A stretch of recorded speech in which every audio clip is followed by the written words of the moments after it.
Permission chat to get techie than techie things as far as all the pertinent threads that we need to pull at in F1 today. And there are a gazillion of them. Ferrari, it's Max Verstappen, it's Tsunoda-san, it's Helmut Marko chiming on the timing of Maximilian Verstappen's clause.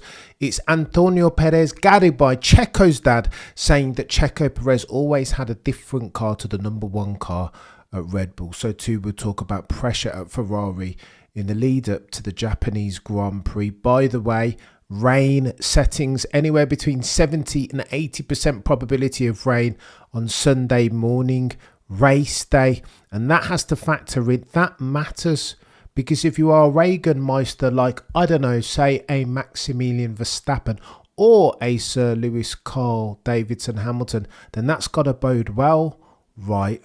Or maybe not.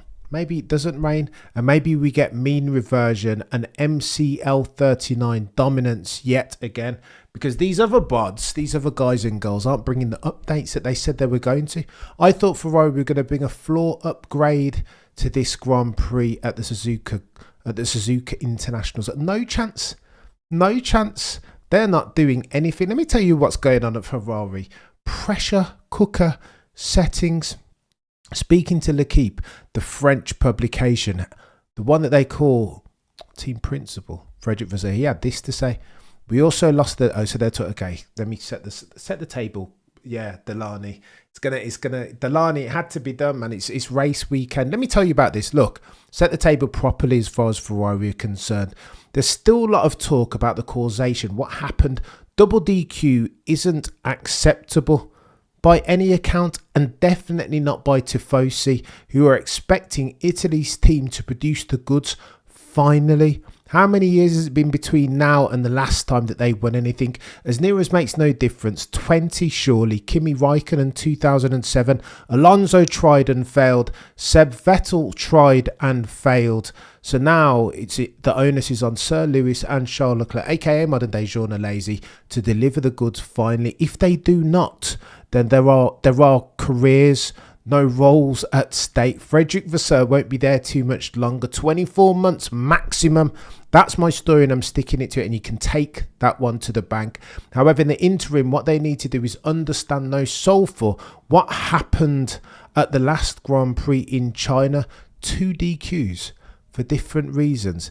That, ladies and gentlemen, is not acceptable. And in his interview with L'Equipe, here's what Frederick Vasseur had to say. We lost the litre of water with Charles Leclerc's drinking bottle leaking. The loss of weight is always an addition of many small factors. Under normal conditions, 1 litre of water would weigh 1 kilogram. So the leak will have counted for a decent amount of what was missing in the end when Charles got disqualified for being underweight. A fully worn down set of tyres that have been able to collect shed rubber after the race should be around 1 kilogram lighter in total, but teams should be factoring this in anyway, says the article. Ferrari admits they made a mistake in not running Lewis's car high enough in the Chinese Grand Prix to avoid skid plank being worn down. Let me tell you this. Go on, can we fact check this? Because again, I'm a very B-spec F1 mind. Like noddy, the noddiest. However, check this out. If Lewis was running too low, let's hypothesize that Lewis was running too low in the sprint also. But let's say that he was running too low in the race, which is why they had excessive plank wear, and that was the source of their disqualification. How then was Sir Lewis so slow still? If he was illegally low to the ground, where, of course, in this rule and reg spec, ground effect is optimised for its downforce Venturi tunnels et al., you know the story already. If Sir Lewis in that race was running too low, how then was he so slow? And then conversely, how was he so quick in the sprint? This makes no sense. I think Ferrari, as far as their post-mortem and debrief, I think it gets a bit deeper than we first thought, to be honest. They've got very many different problems for which they need to solve, of the mechanical and aerodynamic variety. I don't think they know what's going on over there. Frederick Vasseur continues making excuses. You have to distinguish between disqualification because you're taking risks and disqualification because somebody is cheating. The aim of the game in Formula One is to push yourself to the limit at all times, all parameters, everywhere. So it's certain that the more pressure you're under, in fact, you know what, before I get onto the pressure thing, what are they talking about too much? Nonsense. I can't contain my disenchantment, my disgust even at the disgrace that is Scuderia Ferrari. Let's do with this first. The aim is to push yourself at all times, all parameters. What are you, of course, no kidding, Sherlock. Is this not Formula One, the upper echelons of motorsport globally? State the obvious, why don't you, Frederick Vasseur? In other news, is rain still wet? I wouldn't expect any different off of the red car with them their yellow badges and black prancing horse atop. What are we doing here? Speaking for the sake of speaking, Frederick Vasseur. Now, I know there's language barrier in it. Of course, you have to factor that in. But Frederick Vasseur is good enough talking English, has been, to say something more intelligent than that. What are you talking about, Frederick Vasseur? He continues, it's certain that the more pressure you're under, the more intense the fight, the closer you need to get to these limits, and the more risks you take. Again, no kidding, Sherlock. But you say the operative word there, don't you, Frederick Vasseur? Pressure. That's what's gonna bust pipes here as far as Scuderia are concerned. I think already the pressure might be getting to that outfit. Now, Lewis Hamilton came out and said that he has ultimate faith, although some say that faith is belief in something without evidence. Lewis Hamilton said that he went back to the factory and he's putting time in. He believes in Scuderia Ferrari, but at this point, Lewis Hamilton isn't going to say anything else. Far from it to be me to disagree with the 7-time champion, Mr. Mount Rushmore, Mr. Unprecedented of Formula One, the GOAT, some say. But what else do you think Lewis is going to say? Of course he's going to say that. That's the exam answer. Lewis is God tier at PR, always has been. Now, Lewis, of course, is a true sayer. But you think in the midst of negotiations with Mercedes, he was going to tell anybody that he had an idea, that he envisioned one day driving for Ferrari? No, absolutely not. Then he said that he was going to be driving for Mercedes for the rest of his life. This is my family. I'm not going anywhere. Was he a liar then? No, he was just speaking. This is agency, speaking in his own best interest. And I would argue that if Lewis Hamilton is the person that I think he is, I think he'll be looking at Ferrari, the red team with the yellow badge, black prancing horse atop, with a sceptical hippo eye. Because it's been chaos the first 2 races. Ergo, they've got a lot of improvement to make. Oh, and by the way, if we're talking under the umbrella heading of pressure at Ferrari, they've been good as far as some of their operational infrastructure. Quickest pit stops in the first race, 2.05 seconds as versus Racing Bulls, 2.08 as versus in third, the Bulls that are red, 2.15. McLaren in fourth, 2.27 seconds. That's good. Uncharacteristically good from the red team. But then the FI looked at that and said, hang on, what's going on here? You're not allowed any automation, and started looking at that more closely. Are Ferrari doing something tricky with a view to leverage, gain durable competitive advantage? Here's what Ferrari said, Lewis Hamilton said even, about pressure. Because again, I think pressure bust pipes, and I don't think Ferrari will be loving the insubstantial amount of pressure that they're being greeted with. Liam, you're a legend. Evening Cam, go get me some CC. Let's go, Liam. Are you seeing them underneath? The store's back up now. We're going gangbusters. There's a cheeky Yuki Tsunoda jumper that I'm going to buy a couple of myself that you guys will be able to cop. Again, I should drop a link in there somewhere. You're a legend, Liam. Go on then. Here's what Lewis said. I think there's naturally a lot of pressure on you. Oh, so he's talking about Liam here. We'll get onto Liam in a second. There's a couple of other things that I want to cover first, though. Gio says, Champ 92, I'm good, you. Foxy, Joanna, what's Joanna saying? Umanch. It's chaos. Lovely people. Hit the like. Yeah, you guys. Listen, let me say this before I move on to the next one. This channel is nothing. Let me not start welling up again, lest I want the YouTube community to make a mockery out of me. But this community, this channel is nothing if not your guys' industry. Nothing if not for it. I'm telling you, my name is above the door ultimately. But I mean, the back and forth, you guys fact checking me each and every single time, joining each and every single one of the lives and the live streams. I don't know. Gratitude doesn't do this justice. Go on, let's talk about Liam. Because I don't know how I feel too much. As didn't Fred admit that sometimes pushing too hard when it comes to mechanical stuff results in going over the line? Now, where did this water bottle excuse drop for? I know it's chaos. I don't know what he's on about. I really, genuinely, I think he's doing CYA right. Cover your ASS. And I think he'll be feeling it. Yeah, they'll have patience with him for now. But that Ferrari pressure chain, that expectation pressure doom loop. I mean, that train is never ever late as far as the red team. With them, their yellow badges and black prancing horse atop. Go on then, 50k F1 we get in there. It won't be for lack of hard work that we don't get there, I'll tell you that much. Let me tell you about what Lewis said about Liam Lawson, because the story going into the Japanese Grand Prix, in the red corner you have Liam Lawson, one-time Red Bull driver, now Racing Bulls. In the yellow corner, you have yourself Tsunoda-san, Mr. Initial D, Mr. Best Motoring, man who doesn't lack for feel as far as when the car is at the limits of its traction by dint of his expo, his display at the Red Bull showrun earlier this week. He was god tier then. Yeah, he might have overcooked it once, but that's what you're supposed to do in a rear wheel drive car. If you overcook it, just go around.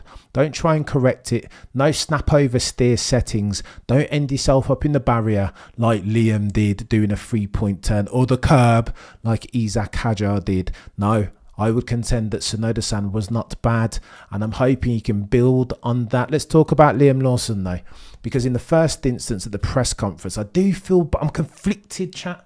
This is the dichotomy as far as Liam Lawson is. On one hand, he's a young, hungry lion, and you can't help but feel sorry for him. His is a story characterised by the word empathy.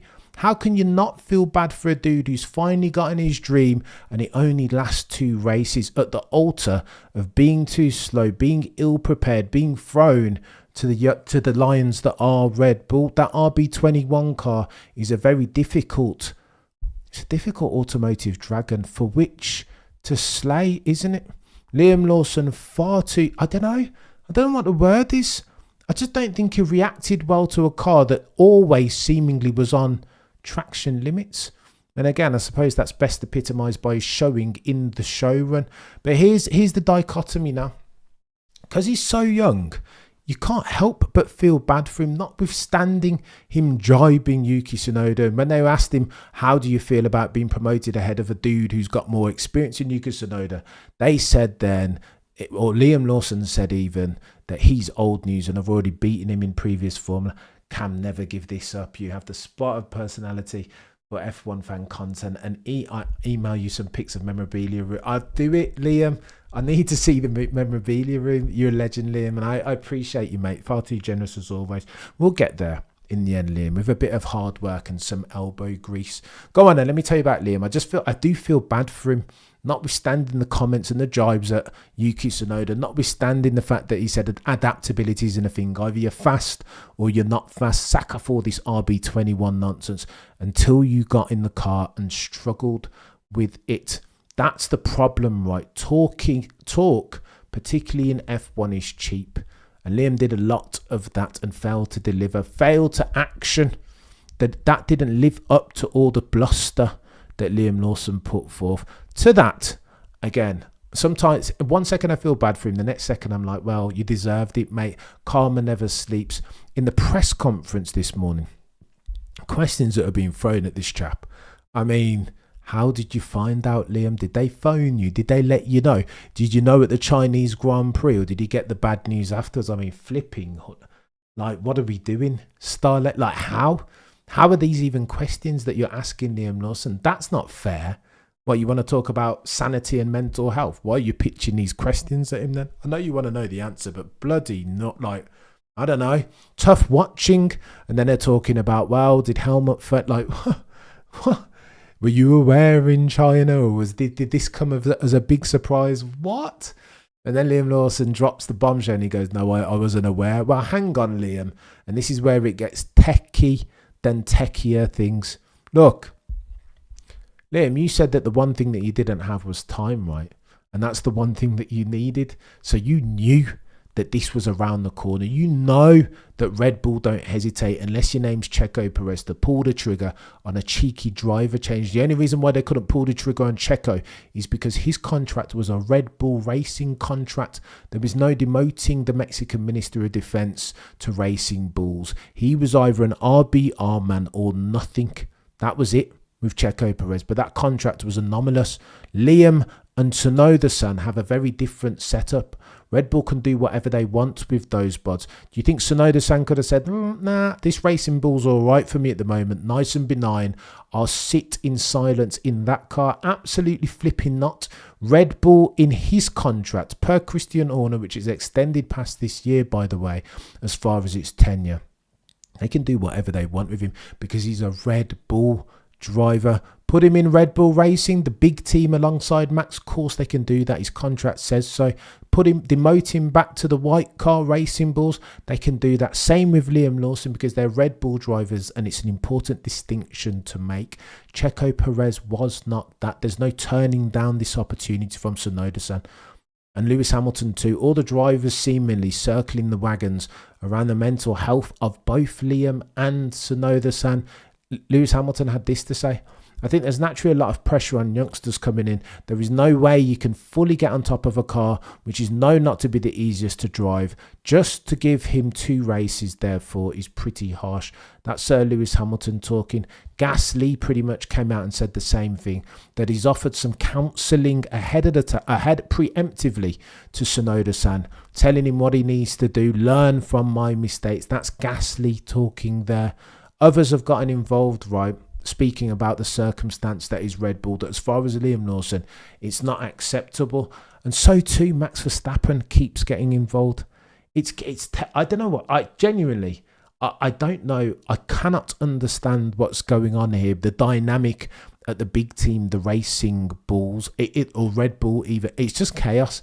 Let me tell you what Tsunoda-san said first, and then we'll talk about it, because I'm just like, what is going on? Right. So he's asked, so speaking on Wednesday, Yuki Tsunoda-san was brutally honest, says this article, when asked whether he's going to take any tips from Maximilian Verstappen, for some say soon to be 5-time champion. Tsunoda-san responded thus, and I quote, "Not really, to be honest." I was like, what? Hang on. You're not going to take any tips on Max Verstappen? Who better than Max Verstappen to take tips from as far as how to slay, no tame for the fire-breathing dragon that is RB21.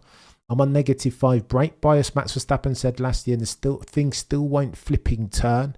It's understeer settings through to snap oversteer settings. So surely then the task, that the mission, should Yuki choose to accept it, is to get as close to Maximilian Verstappen as possible now, to learn every bit of Max Verstappen's experience, to get every morsel of counsel that you can get from Mr. Verstappen. Apparently not. Here's what Tsunoda-san says, and I quote, "I think even if I tap his shoulder and ask about the car, I don't think he's going to say the truth." Oh, the humanity, Tsunoda-san. Now there is language barrier for which we need to normalise in this. But are you saying Max Verstappen isn't trustworthy? It sounds like it.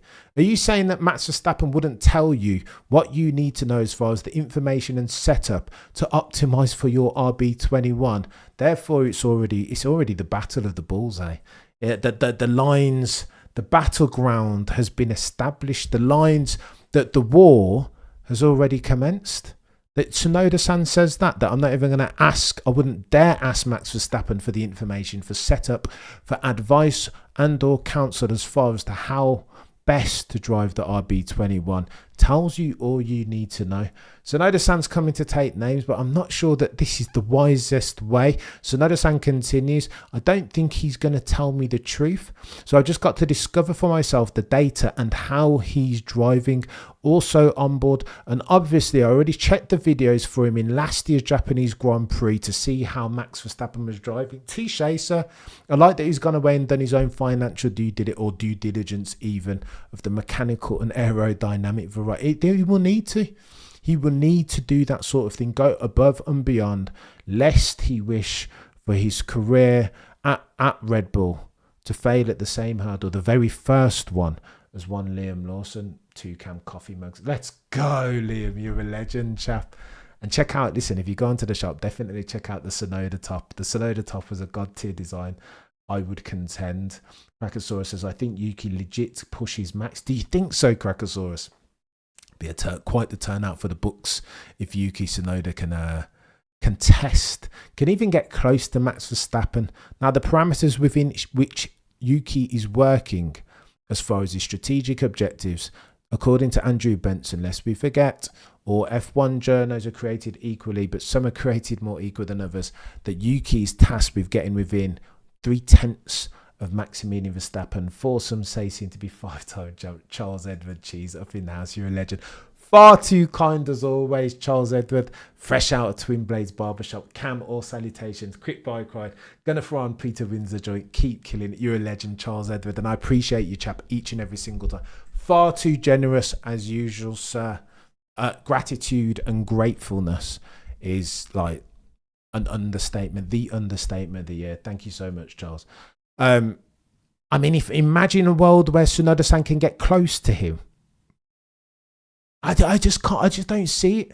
Listen, my crystal ball is as murky as the next person's, right? But is that the most likely outcome? The one with the highest probability? I would contend not, particularly if Tsunoda-san's not looking to squeeze any of the knowledge out of Maximilian Verstappen. Can you imagine a time when they get on track? Yuki Tsunoda's already said that Christian Horner's promised him that it won't be team orders in every single circumstance, which, ladies and gentlemen, the F1 jury is absolute chaos. You mean to tell me that Christian Horner looked Tsunoda-san in his face and lied, told a plain-faced lie, and said that he wouldn't have to move over if Max Verstappen were behind him? Behave yourself. That order's going to come forthwith. Like, do you know what I mean? Rob Smedley settings. Felipe, Fernando is faster than you. Get out of the way then. That's exactly what they'll be looking at. Lest, again, they want to keep pushing Maximilian Verstappen. I would contend that I think Max is closer to the door, the Red Bull door that leads to Aston Martin, than he ever has been. But if those team orders don't come, and that RB21 doesn't get fixed for its multitudinous travails of the aerodynamic and mechanical variety, then again, you push Maximilian Verstappen even closer out that door. Some are arguing in real time that holding on to Max is like an exercise in futility, right? It's like trying to grab onto a gaseous substance that the more that you try, the more that it slips through your fingers. They've tried to do a clever one as far as the handling dynamic of the RB21, but failed miserably. Pierre Vache, Enrico Balbo, your move. But currently, as far as the RB21, its Queen Sacrifice declined. There's nothing doing. They still haven't fixed the car. I don't think they even know how to fix the car. That's Max Verstappen's words, not mine. And so the only conclusion is this, right? That Max will be talking in real time with Mercedes, Toto the boy who cried wolf, so too Lawrence Stroll, who will be dangling in front of Max Verstappen a contract that has the number $1 billion upon it. And that's got to mean something. I know Max has all the money that God made. Do you know what I mean? $55 million a year. He's not exactly wanting for financial resource, but $1 billion. I mean, that changes everything. And Aston Martin and Honda and Adrian Newey and the bloody, what's his face? The team principal now, the guy who developed the split turbo hybrid engines over at Mercedes. Andy Cowell? I mean, it's not a bad team over there at Aston Martin. And the blank bloody check. You know what I mean? Lawrence Stroll's the one that said, when I get passionate about things, I win. That's the resilience and unerring determination that you buy into if you go over to Aston Martin. You see those guys making everybody redundant. Lawrence Stroll buying into or buying more shares over there, ultimately is obliged to make a takeover bid now. Tells you all you need to know.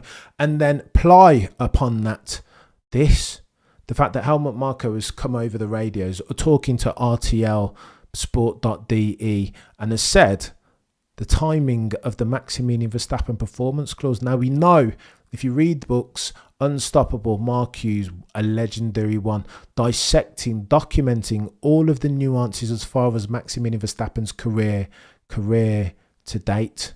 He is only on loan. and this is Jos Verstappen's doing. He said long time, Jos Verstappen, that what he doesn't want to do is have Max's career waste away at the very altar that he's did. Poor decision making, a poor car. 2018, they were on the way out, looking to take Max Verstappen's services to somebody else because Red Bull hadn't done what they promised they would do, built a car capable of winning races and therefore championships. Then there were performance clauses that they could have leveraged. What makes you think that now will be any different?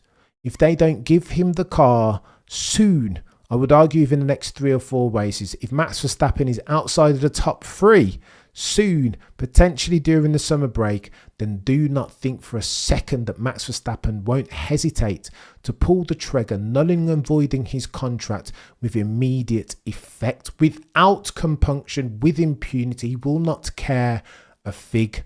And you don't believe me? Well, listen to Dr. Helmut Marko, infinitely closer to the circumstance than I. He says that we need to make the RB21 more competitive. As things stand now, the exit clause will not be in effect. So there's no doubt that there is one. It's just the timing of it that we're arguing about. Whether it's summer break, whether it's after the 3rd race, Suzuka, whether it means that if he's outside of the top 3 in the driver's standings, whether that's something that he can push the button on. It's chaos out here, lazy Redline Racer. $1 billion is an incomprehensible amount of money, especially when you're not talking about a business but singular. But imagine, Umanch, $1 billion. Umanch. Flipping Nora. Javier says, as a person who's 60 years old, a retired mechanical engineer, the one thing I can't teach is wisdom. Very well said, Javier. Guess what Newey took with him? His mind and his wisdom. The 2 things he can't. Very, very bloody well said, sir. Like, do you know what I mean? Yes, it is not good at all, says Jay. Go on then, let me tell you what else Helmut Marko said. And again, we're building the case that Maximilian Verstappen is potentially 1 foot out the door already. OG Silla, absolute legend. Do you think Honda still holds a grudge with Alonso over GP2 engine? Comment. Max with Alonso. Max in Alonso out seems like a given. But if Max goes somewhere else, does Alonso still have a seat at Aston Martin come 2026? OG Zilla, far too kind as always. It's speculation and conjecture, right? And again, always, my crystal ball is as murky as the next person's. However, I remember reading an article once upon a time that said that Honda had long forgiven Fernando Alonso for the GP2 comment. That doesn't mean that they won't be acutely aware that Fernando Alonso is a ticking time bomb. Those Fernando Alonso outbursts, I mean, it's a train that's never late, right? Like matter of when, not if, especially if he doesn't get the minerals, the car, the engine, the aerodynamics requisite to winning races and championship. Alonso has it in him. That's in his DNA almost. Although as far as the team makeup, I don't know who would. OG Zillow, I'm not sure who would leave. Potentially Alonso keeps talking about he's not going to be there long. Maybe this year and next potentially, and maybe that's the time.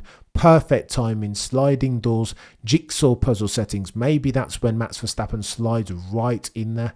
Maybe they're teeing him up for the end of 2026. If you talk to Peter Wins, a friend of the channel, who's infinitely more wise on all these things than I, he argues, why would Max leave now? Why don't you hang around and see what the collaboration between Red Bull and Ford yields and then make your decision?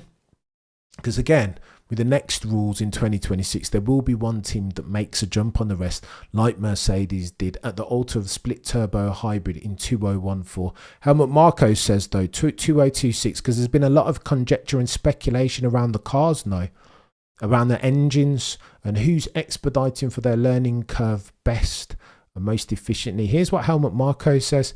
He says that Red Bull are down, but only to the tune of 6 to 7 brake horsepower behind the best for the 2026 ICE development at this stage. He says there won't be much difference with the internal combustion engine thanks to the help of Ford. We are fully on track and believe that we have a maximum of 5 kilowatts less at this point in time. Well, that's what you believe, mate. At this stage, I think that's conservative, you know. The likes of Mercedes.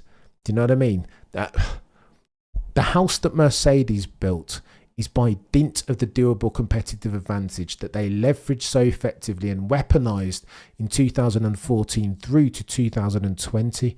So why would you expect them to be any different? Of course, Andy Cowell was the leader of that team then at Mercedes, now over at Aston Martin, working in collaboration with Honda.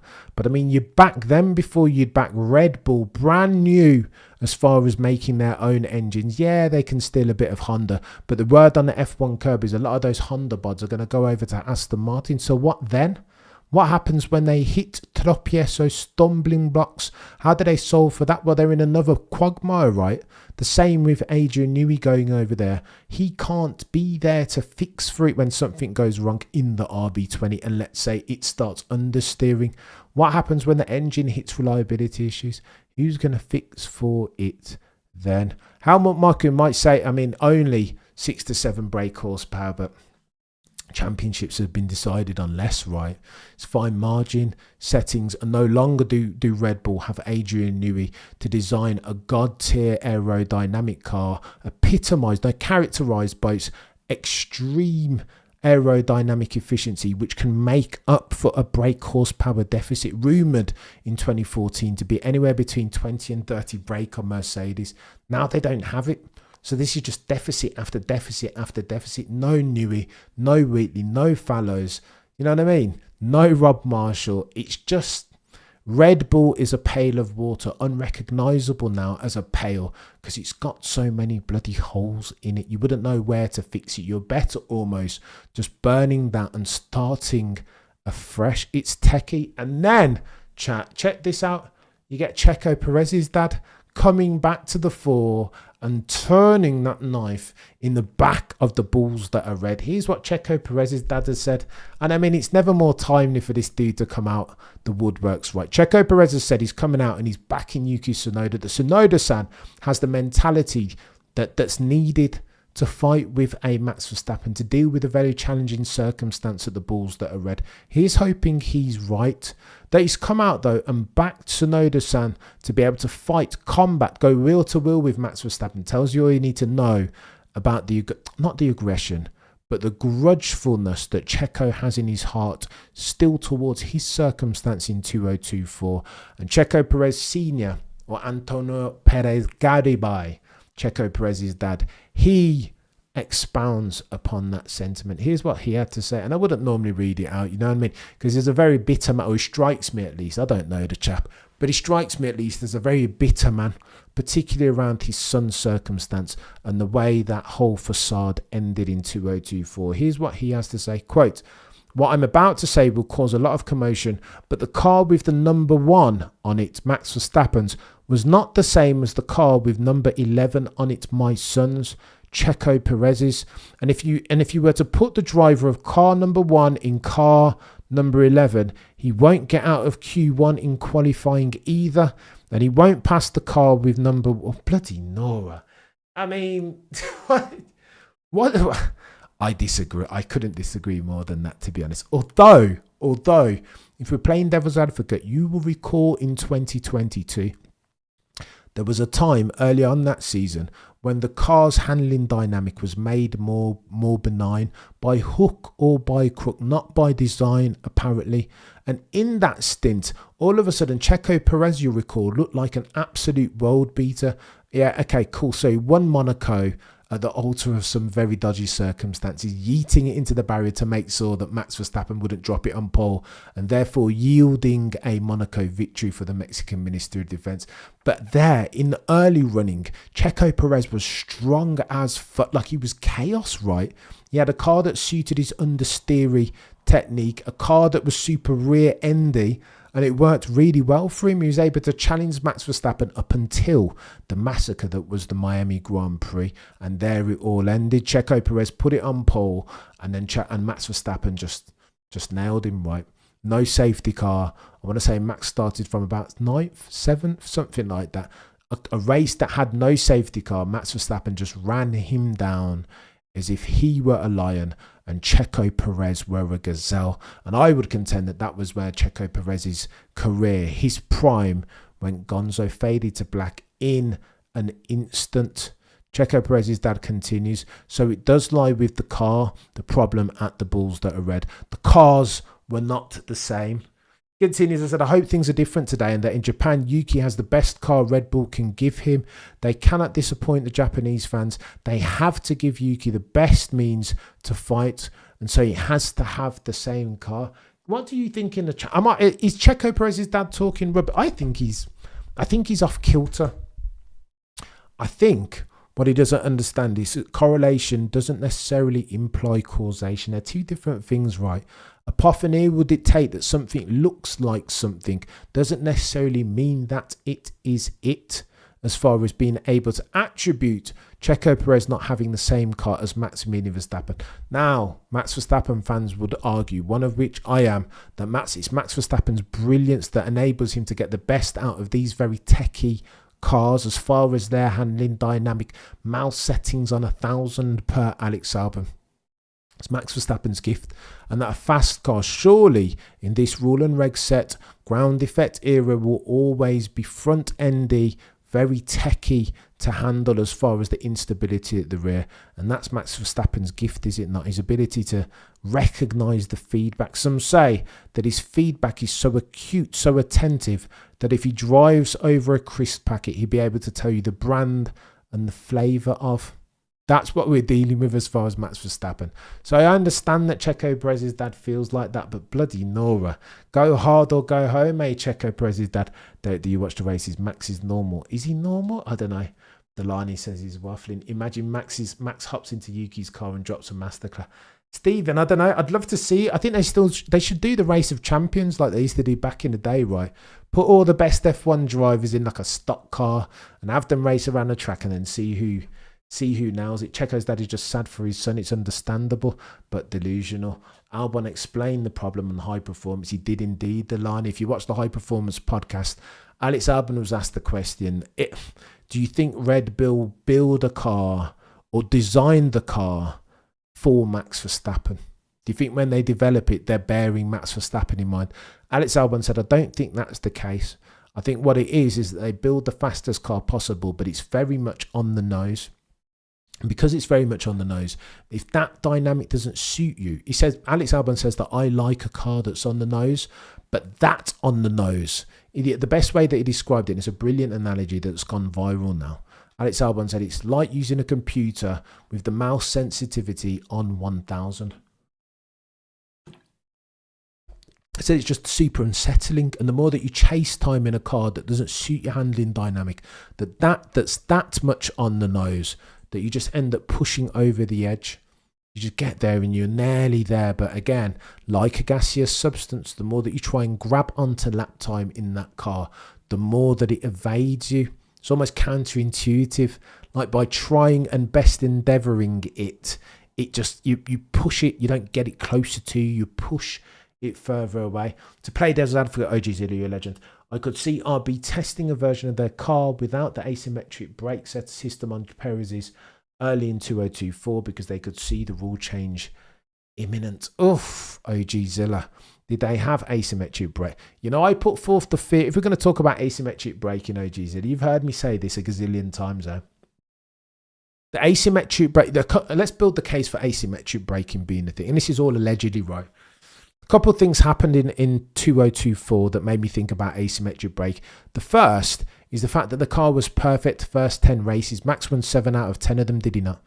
And again, no talk of understeer. And again, you have this argument under the umbrella heading of understeer being the killer of time in a ground effect era. That's where you lose the bulk of it as a proportion of the whole. If the car is understeery, Houston, we have a problem, and that's why flexi-wing has become a thing, because you give the car a Jekyll and Hyde type handling dynamic, super slippery on the straights, but then the downforce comes on in the low minimum speed turns, Rascasse, chicane 1 and 2 at Monza as an example, but then super through the high speed stuff, Beckett's and Maggots as an example, you want the downforce to be there, but because the ground effect downforce is on in those turns, you don't want it to be too on. You don't want the front wing to be too active then, because that's when you get the snap oversteer to understeer that Mercedes and every other team up and down the grid have been complaining about, right? All of a sudden, it seemed like Max Verstappen in that RB20 was struggling, particularly with understeer. That's the exhibit A for asymmetric braking or inertia, whatever you want to call it, or fiddle brake, whatever it was. However, the antithesis, the devil's advocate case, as Mark Hughes outlined it, is that if you took off something off of Max Verstappen's car and or Checo Perez's, then you would expect the gap, not just between Red Bull and McLaren and Mercedes to do one of these diminish, but you'd expect the gap between Red Bull and the other 7 teams to diminish too, right? By almost an equal percentage, and that didn't happen if you check it. So circa Miami, potentially it might have happened, Miami-ish. If you check the delta between Red Bull and the others, let's say an Aston Martin or, I don't know, a Haas or an Alpine, the delta in super times, in percentage terms, didn't do one of these. Now you'd expect if they took something just off of the Red Bull car, that all the other teams, including Mercedes and McLaren, would catch up to Red Bull. It was not all the other teams post-Miami. It was just Mercedes and obviously McLaren by dint of their upgrades. If you argue the other side of the fence again for a second, of course you've got to talk about Australia, right? Because imagine, again, this is all spectre and conjecture, allegedly settings. Imagine if there were a fiddle brake or an inertia valve or asymmetric, whatever you want to call it. Imagine there was something like that on the Red Bull car at Australia last year. What axle would you put it on? Just trying to think. The way that it works back in the McLaren day, because they had a second brake, didn't they? And the way that they had it with a view to mitigate for the understeer that, again, at the time was killing lap time, they would have the brake on the inside. If you're going around a clockwise track, they would have that extra fiddle brake on the rear right so that they could, do you know what I mean? They could effect it. They could, what's the word that I'm looking for? They could lever it. They could pull the extra brake, make sure that the rear right is turning less, and that would oversteer the car in effect, right? Minimize, mitigate for the understeer. So let's imagine you're going around, I don't know, Silverstone is a little bit different because there's loads of, let's imagine that you're going around Australia. You'd want the fiddle brake, the inertia valve, whatever you want to call it, on the rear right axle, because most of the turns are right-handers, right? Clockwise settings. You'll recall, and this is what got me going a bit crazy. At the time, Mr. Windsor was like, something's going on with those brakes, Cam. And again, defer to the ones who were infinitely more wise on these things than you, right? Peter kept on saying, something going on with those brakes. Maybe it's a factory defect, but you'll recall like a couple of races earlier, it had been Charles Leclerc's brakes, right, that were glazed. Something was going on with those brakes. And then all of a sudden at the Australian Grand Prix, you recall what happened, right? Max Verstappen, rear right. All of a sudden, Max is over the radio saying it feels like the handbrake is on. Oh, the humanity. Smoking gun now. For those who theorised that there was an asymmetric brake on that Red Bull car, that's your exhibit A, B, and C. Cased closed no. Why did it feel like it was the handbrake on? And what's worse is that the brake disc that Max Verstappen had a problem with that was on fire was, guess what? His rear right. Open and shut case shuts. It is chaos. I don't know. It stacks. It does stack, but again, we'll never know the truth. It's conjecture and speculation, But I don't know. Maybe he did have some. Maybe he did have something, Benzi. I don't deny Max's skills, but he maximised the car while he had it. Your control, Lazy says. Benzi, Red Bull had a miracle design, then it didn't. All of a sudden, I don't know. Maybe we explain that story with McLaren and Mercedes more than you do Red Bull. Super tough. I don't know. Spectre and conjecture each and every single time. Final topic on the docket. Let me tell you about Lando Norris and Oscar Piastri. Because again, I think the competitive landscape for F1 2025 is dependent on these pods. Lando Norris, I was going to show you some pictures. I feel like I want to judge Lando Norris. I saw a picture of Lando in a P1 the other day. Firstly, props to the dude for turning up to the Japanese Grand Prix in a GTR, a Nismo looking one. It looked incredible. We'll look at those pictures in practice in a couple of minutes' time. I'll bring them a couple of hours' time. And then I saw Lando Norris had bought himself a McLaren P1. Chef's kiss, beautiful car, incredible. One of the ones that I'd have if I hit the Euro Millions jackpot anytime soon, of course. But then I see the side profile of Lando Norris's, and he's put sacrilege, man. He's coloured the the font around on the tyre, like for Pirelli P0s, you'll see P0 on the tyre wall. He's coloured the P0 white as if it's like a NASCAR. I'm like, no, sacrilege. We don't do that unless you're unless you're driving a stock NASCAR car. Do not do that, Lando Norris. And that makes me second guess this these days. And then I come to hear that Lando Norris is saying that everybody's talking rubbish on him. That all this stuff about MCL39, his car, being sufficiently dominant to where no one else can win a race this year, is rubbish. That they're all chatting SH1T. And I'm reminded, this feels like a big man in groups type way of behaviour, because you'll recall Lando Norris when Lewis Hamilton had the dominant car. Now I don't want to call out inconsistency here, but when Lewis Hamilton had the dominant car on the grid, you will recall very famously Lando Norris in the post-race cool-down room said to Lewis, "It's easy for you to win races because you have the fastest car." Do you remember that? What's happened since then, mate? You've had the fastest car since H2 last year. And what happened then? You didn't win no championship, and you might not win this year either, Lando Norris. So stop the rot, mate.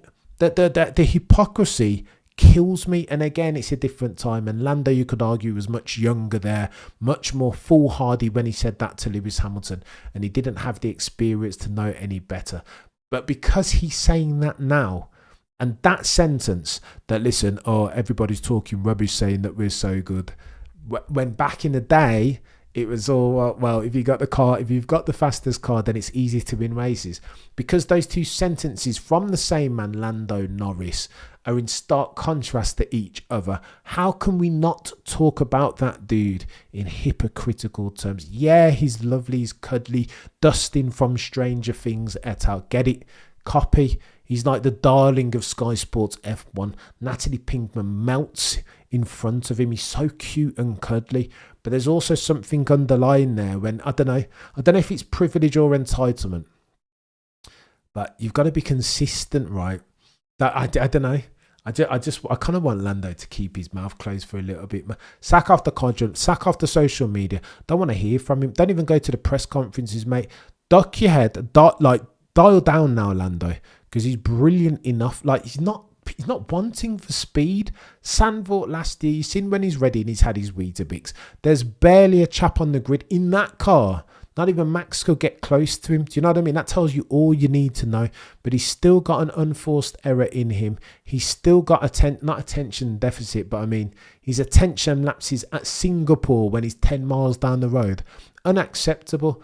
What are we going to get this year? Lando 1.0 or Lando original? Lando 2.0 that we saw out Australia as an example? Or Lando 1.0, the guy who messed it up last year? I don't know. And then Oscar Piastri, in stark contrast, is dialing down. He's saying that between this year and last, I've improved, laser focused. I've looked at the places, says Oscar Jack. I've looked at the places where I can improve, most notably qualifying, because again, Lando beat Oscar in all of the qualifying sessions of the 24, apart from 3. No, one of them there was a cheek. Well, one of them it was the bloody, was it Baku when he got the yellow flag, and apart from that, only 3 times Oscar Piastri beat his teammate in qualifying. Now already after 2 races, it's 1-1. Gotta mean a difference. I think Oscar Piastri, and again, he's only young guy. He's only his 3rd season. Last year was his sophomore. So again, if you're forward forecasting for Oscar Piastri's end game, for what that dude looks like in final form, Lest we forget that this is Nando's 7th season. Imagine OJ Piastri in his 7th season. I think that's why they've given him that long-term contract, right? 20 million a year. Got to give it to him, especially if he's so quick for the high speed. And that's why so many people are predicting that Oscar will go well at Suzuka, the Japanese Grand Prix this year, because he loves medium to high speed, right? Zach Brown last year would have said, and you might remember this, that Oscar Piastri is better than Lando, my guy, through high speed turns, more committed, infinitely more brave. To that, Oscar Piastri said, I'm confident that I have no particular weaknesses. Quote, I want to close the gap with Lando. In the off-season, he's gone away and done some due diligence. He's fixed for his performances with a laser focus, his words, not mine, on qualifying. All the weaknesses that he had last year between him and his teammate Lando Norris are as near as makes no difference faded to Black Gonzo, and that has to matter if we're talking about the competition that is the 2025 season. This may be setting up to be another 1989 season, lest we forget Alain Prost and Ayrton Senna settings, Suzuka settings. Oh, the humanity, God tier season settings. I'm here for it, chat. Maybe it's only them, or maybe Max can get involved, or maybe Lewis can get involved if Red Bull and Ferrari sort out their car. We'll be back, chat, in a couple of hours for P1 Japanese Grand Prix, where we see Tsunoda-san suit up proper in that Red Bull Racing overalls, blue, red, and white for the first bloody time, and it's going to be much. It's going to be chaos. I too have a feeling that Liam might finish it, but that, can you imagine the irony? Oh, the humanity. If Liam Lawson proves everybody wrong and finishes ahead of Tsunoda-san in qualifying for the Japanese Grand Prix, Yuki's home race. Oh, the racing gods. Oh, what are we doing here? Oh, the